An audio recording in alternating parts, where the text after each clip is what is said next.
Hello everyone, welcome back to Morning Shot. In today's video, we're going to talk about a very important list that South Africa is falling down. So normally we don't like our names on lists in the general sense, but this list is actually very, very important. And it has to do with money laundering and how well South Africa is actually dealing with money laundering, i.e. not very. But, Byron has far more experience in this industry than I have. So Byron, a brief synopsis of what the story is about. Yeah, so for everybody's knowledge, I know sometimes people ask us, they say, "Oh, what gives us the authority to talk on topics?" Well, Ramon's a lawyer by trade. I'm a lawyer by trade, but I'm also a financial expert. This is my area, and so when I see any form of news around the finances, I generally tend to read it. So a couple of days ago, Propaganda 24 went through and issued a news article around a grey list which South Africa might find itself on. And this came after National Treasury basically placed some commentary around us finding ourselves on this list. It's called the Financial Action Task Force list, which looks at global money laundering and terrorist financing. It's basically an international watchdog that looks at how every country looks at money laundering and terrorism financing.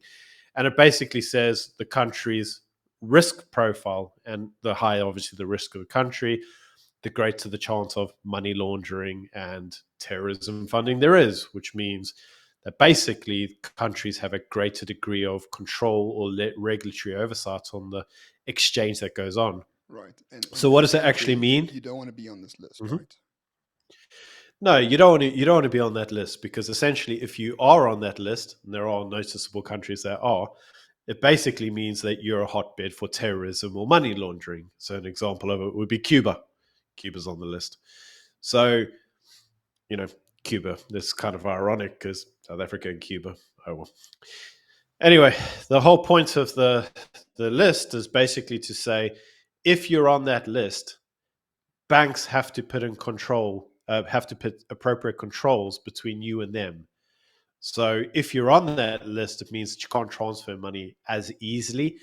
And in the worst case scenario, you could find yourself being unable to transfer money through those institutions, full stop.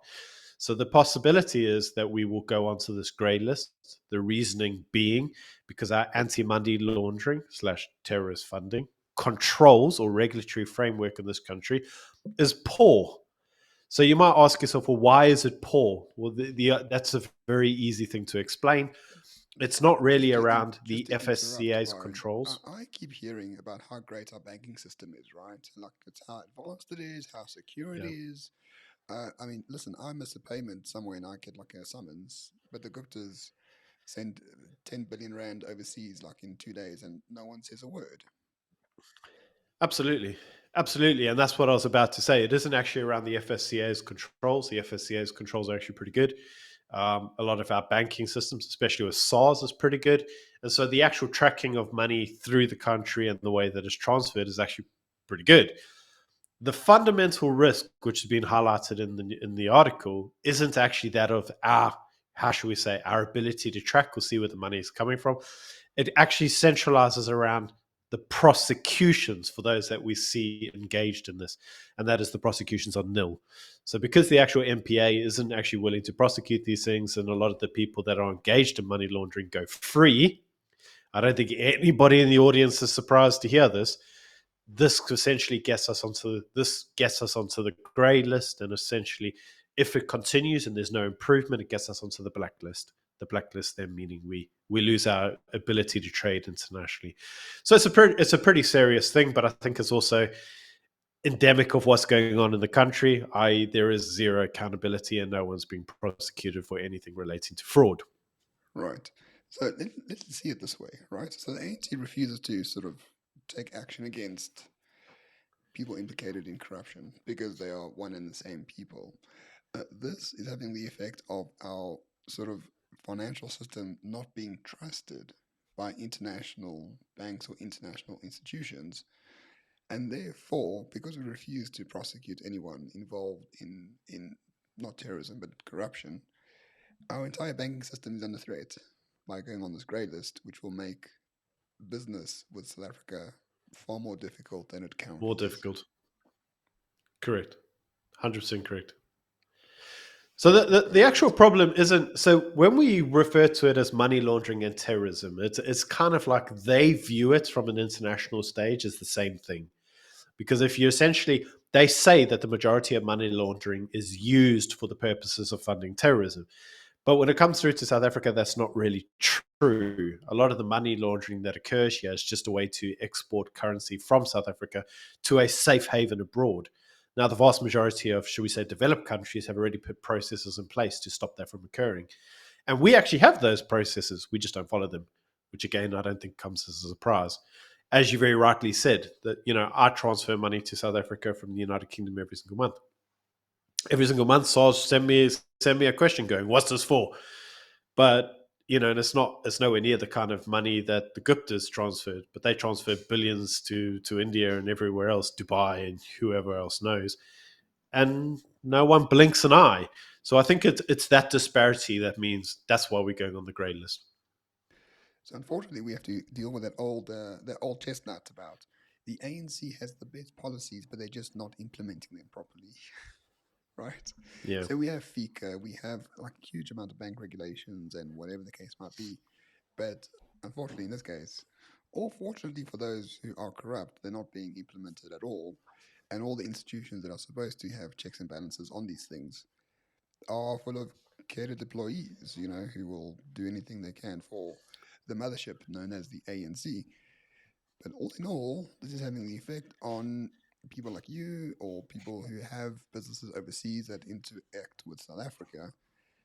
It's going to make those transactions much more difficult and perhaps even impossible in time to come if the scenario doesn't ameliorate.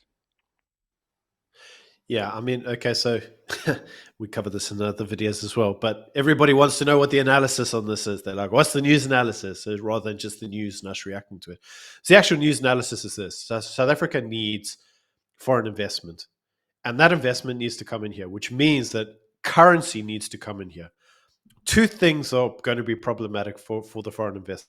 Number one, the foreign investor has to, let's say it's Ramon. Ramon goes to his board of directors, and he says, I've got a great idea. Let's go invest in South Africa. If everybody views South Africa as a money laundering or a kind of terrorist safe haven where everybody's amongst the gangsters, the board, from a reputational point, is going to go, I don't really want my money there because reputationally for the business, it's not going to look very good. The second is, let's say that gets through.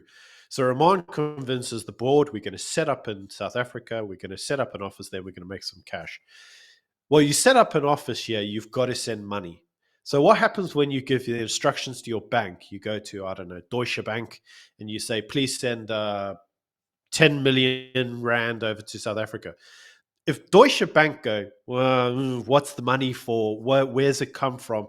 Can we vet your bank accounts to make sure you're not looting money or laundering money? From an accounts point of view, you don't want to kind of expose your entire bank to a brand new financial audit just to send money abroad. Like, no one's going to do that. Then when it gets to South Africa, you've now invested your money, you do stuff, you've got a return, you're 10 million, you've managed to make yourself another 10 million. You're like, right, let's pay off the monies back to Deutsche Bank. We send it back to Deutsche Bank, and Deutsche Bank go, I actually don't want that money. I don't know if it's clean. So, like, you keep it. These kind of things that occur, and these kind of, let's say, barriers to entry, because that's what they are, the barriers to entry, means that foreign investors are less inclined to invest in South Africa because the banking system isn't trusted enough.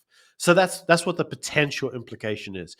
It hasn't happened yet, but considering that South Africa is already on, should we say, the blacklist for investments because we've got junk investment status, we've got massive infrastructure problems. We've got load shedding. We've got no police. We've got no crime. Really, the only thing that we have going for us, as Ramon very rightly said, is a strong banking system. So to get to a position where the banking system is called into question, it's kind of like the last domino in the pile. Well, I mean, I think there's a solution already. We just need about another 72 open letters by bank CEOs, maybe a conference or two, and maybe, two or three cabinet reshuffles away from reform. I think that's quite fair. That's the South African way, of course. It's not to, you know, take the government to court because they're screwing up with your business as a bank. It's about begging them to just change their ways, which of course they never do. But once again, Mm. corporate South Africa has never learned this lesson.